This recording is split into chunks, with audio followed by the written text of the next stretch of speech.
It's Miss Lydell. I had the pleasure of being your first grade teacher, and I just wanted to tell you how much I have loved having you in first grade.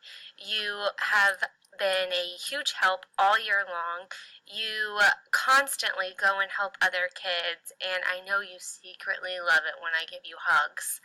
I love seeing you go from a learner to a leader in our classroom, and I know you're going to do big things in this world.